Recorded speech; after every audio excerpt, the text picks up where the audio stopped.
और इस वक्त की बड़ी खबर आपको बता रहे हैं, मदरसा एक्ट में संशोधन करेगी योगी सरकार। मदरसा एक्ट में संशोधन की तैयारी योगी सरकार की, शासन स्तर पर तैयार किया जा रहा है प्रस्ताव। एक्ट से कामिल फाजिल डिग्रियां बाहर होंगी। मदरसा एक्ट में संशोधन की तैयारी अब योगी सरकार की है।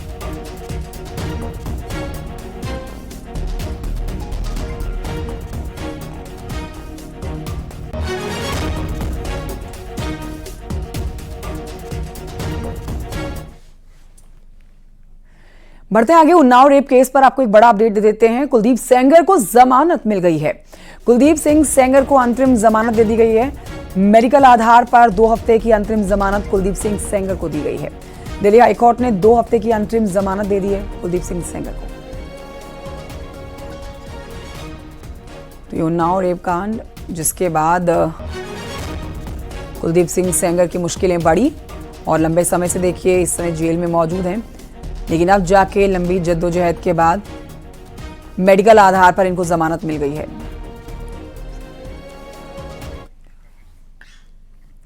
खबर सोनभद्र से, जहां पर ट्रेलर में भीषण आग लग गई, जिससे ट्रेलर जलकर पूरी तरह से राख हो गई और ड्राइवर और क्लीनर ने किसी तरह से अपनी जान बचाई है। आग की वजह से अंबिकापुर वाराणसी मुख्य मार्ग घंटों तक बाधित रहा।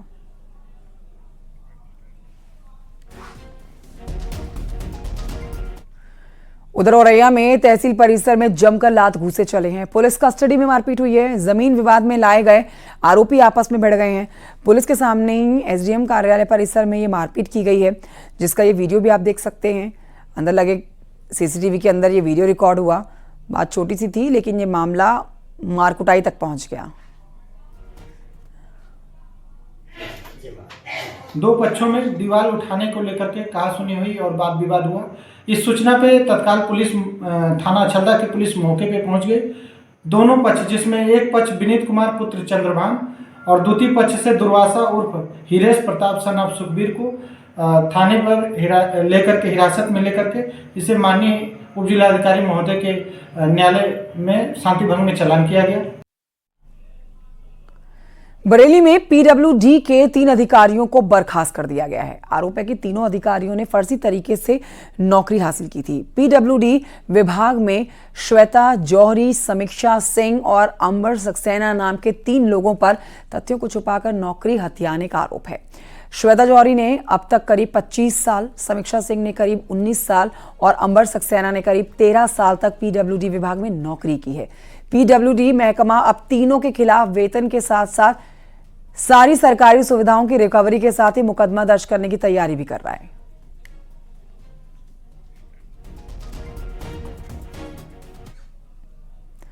और ये आगे बढ़ते हैं, इस वक्त की बड़ी खबर आपको बताते हैं। कौशांबी से न्यूज 18 की खबर का बड़ा असर होते हुए दिख रहा है। मंजनपुर के आकांक्षा पॉलीक्लिनिक को मजिस्ट्रेटी जांच के बाद सील कर दिया गया है। आरोप यहां पर यह था कि अस्पताल मानक के विपरीत चलाया जा रहा था, कानूनों के तहत नहीं चल रहा था। अस्पताल में 1 सप्ताह पहले लापरवाही के चलते एक मरीज की हालत बिगड़ी और यह परिजन प्रयागराज के निजी अस्पताल में मरीज को लेकर आए थे, जहां पर उसको डेंगू बताकर गलत प्लेटलेट्स चढ़ा दिए गए थे, जिसके बाद मरीज की मौत हो गई थी। डीएम ने कमेटी गठित करके कार्रवाई का आदेश दिया था। जांच में लापरवाही मिलने पर अस्पताल को सील किया गया है।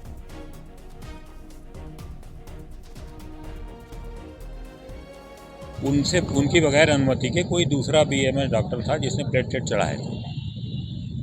तो अभी जांच में क्या चीज़ जांच में मिला कि जो एमबीबीएस डॉक्टर है उनके द्वारा न तो उसमें नोट्स डाला गया है, न बीएमएस डॉक्टर जिसने प्लेटलेट चढ़ाया गया उसने भी फाइल में कोई नोट्स नहीं डाले कि प्लेटलेट चढ़ाया।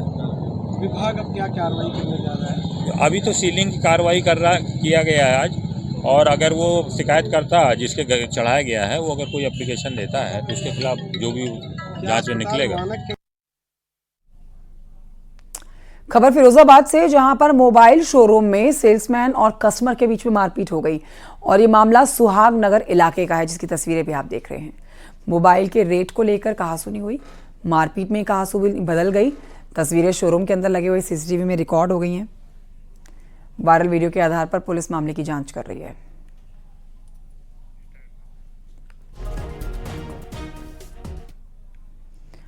हरदोई में किशोर की हत्या के मामले में कोर्ट ने दोषी को आजीवन कारावास की सजा सुनाई, साथ ही 20,000 रुपए का जुर्माना भी लगाया। 5.5 साल पहले किशोर की हत्या हुई थी और पूरे मामले में 7 गवाहों को पेश किया गया था।